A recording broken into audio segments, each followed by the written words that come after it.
Agent Aircom, bonjour. Aujourd'hui, j'ai besoin d'informations sur l'alimentation des êtres humains. Oui, j'ai l'impression que c'est quelque chose de très important. Grâce à vos données, j'ai bien compris qu'il fallait une certaine quantité de nourriture. Mais cette nourriture peut-elle être toujours la même? Est-ce qu'on peut nourrir un être humain uniquement avec du riz ou des pommes de terre, par exemple, toute sa vie? Pour répondre à cette question, votre agent de liaison a préparé deux documents. Le premier correspond à un film et le second à un tableau de composition des aliments. Vous allez pouvoir utiliser une méthode POEC pour comprendre ces deux documents ensemble. La vidéo vous présente une maladie qui se développe dans certains pays où il semble y avoir des problèmes de nutrition.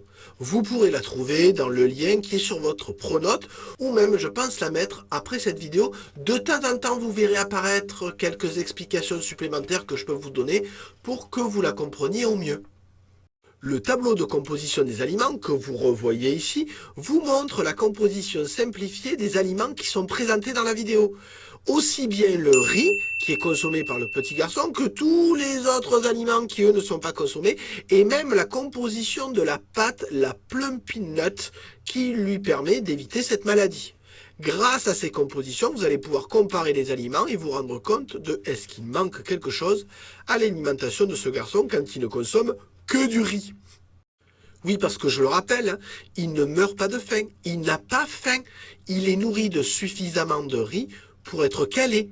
Donc ce n'est pas la faim qui va lui provoquer ce problème de malnutrition, ce problème de maladie qui se développe. C'est autre chose et je compte sur vous pour trouver cette autre chose et répondre à la question, peut-on nourrir un être humain, par exemple qu'on a capturé, uniquement avec des pommes de terre ou du riz, ou en tout cas un aliment qui le calerait suffisamment.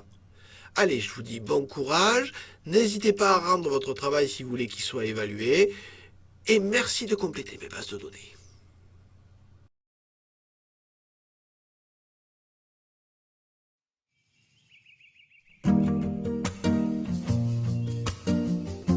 Voici l'histoire d'Isaac, un petit garçon de 5 ans qui, comme tous les enfants, aime rire, jouer et manger. Bien que ses parents soient très pauvres, Isaac reçoit à manger tous les jours.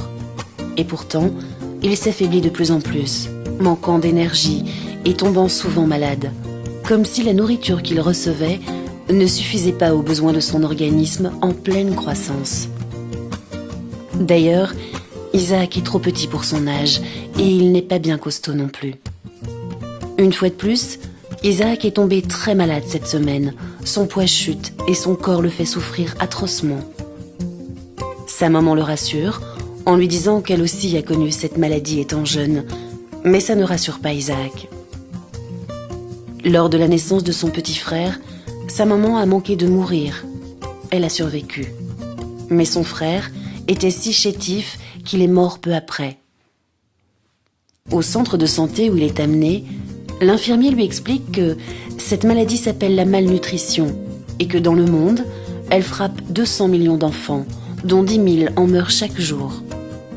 Ces victimes se comptent surtout en Afrique et en Asie, où l'accès à une nourriture équilibrée fait défaut. Car pour se développer et survivre, un enfant a besoin d'aliments riches en éléments nutritifs, comme des protéines animales, des vitamines ou du fer. Isaac n'est pas sûr d'avoir tout compris, mais ce qu'il retient, c'est qu'à la maison, il n'a jamais mangé tous ces aliments que l'infirmier lui a montrés. Bien trop cher, a dit maman.